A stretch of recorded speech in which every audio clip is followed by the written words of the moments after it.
Hello everyone, कैसे हो आप सब। आई होप कि आप सब बहुत अच्छे होंगे। तो गाइस, वीडियो स्टार्ट करते ही मौसी ने बोला व्लॉग स्टार्ट कर दिया। मैं कहाँ कर दिया।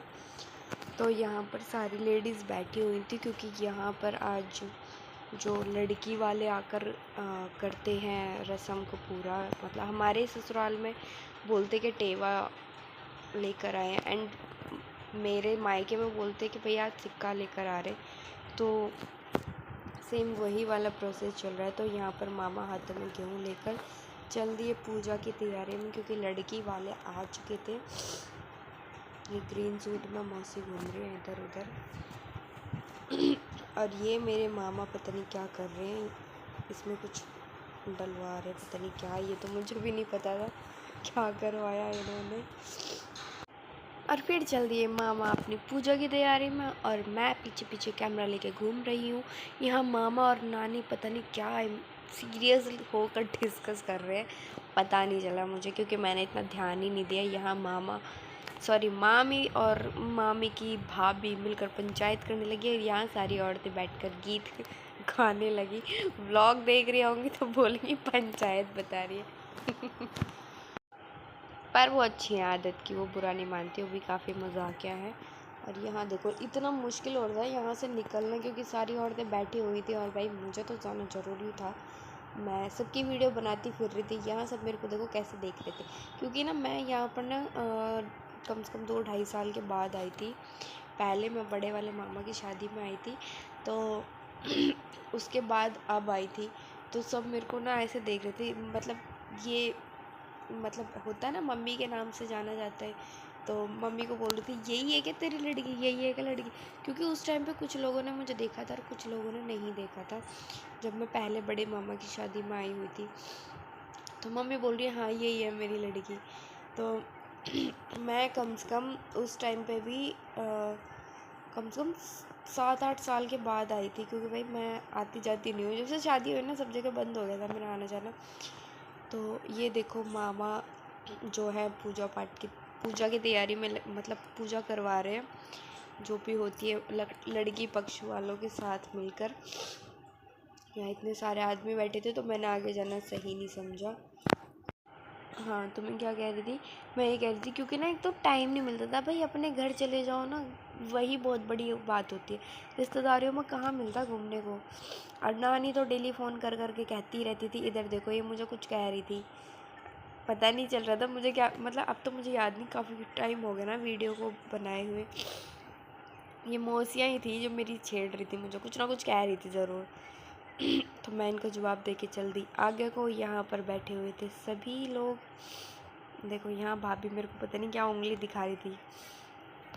इनका डिस्कशन ख़त्म ही नहीं हो रहा था, ये पता नहीं क्यों इतने सीरियस होकर लगे पड़े थे बातों को करने में। और देखो ये दोनों, इन दोनों की अलग कम्युनिटी बनी हुई थी, दोनों मामी की और मामी की भाभी की।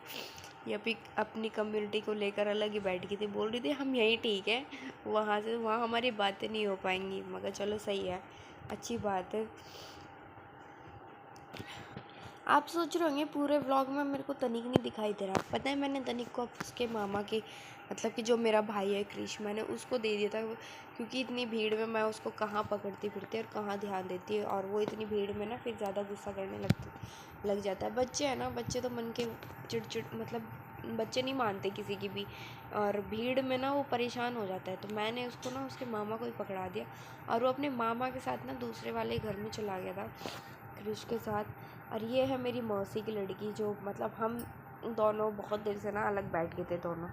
मैं बोली मगर करने दो इनको पूजा पाठ, हम दोनों यहाँ बैठ जाते हैं। बोल रही ठीक है। बहुत देर से कह भी रही थी मेरी बहन पारस, इसका नाम पारस ही है, बोली दीदी आओ ना मेरे पास बैठो, फिर तो पता नहीं कब मौका मिलेगा। मगर ठीक है आ रही हूँ, बहुत देर से बुला रही थी। फिर मैंने टाइम निकाल कर थोड़ा इसको भी टाइम दिया, परेशान हो रही थी। हम यहाँ बातें करते रहे और मैंने थोड़ी सी वीडियो शूट भी कर ली बातें करते हुए की, क्योंकि ना मौसी वौसी ये सब तो तभी मिल पाती हैं जब कोई शादी हो मम्मी के मायके में, तभी ज़्यादातर मिल पाते, वरना कोई मौका ही नहीं मिल पाता किसी से मिलने का।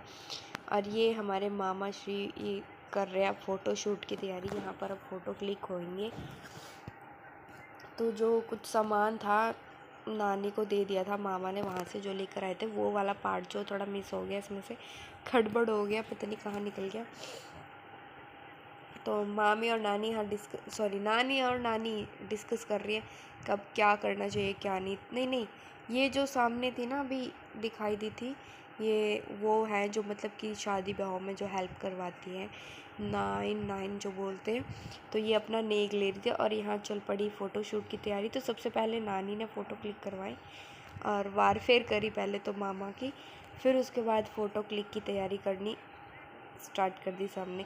ये हमारी मामी श्री सबसे पहले गई, दूसरे नंबर पे मामी ने लगाया, दूसरी वाली भी मामी ही लगती है मेरी, एंड ये वाली भी मामी।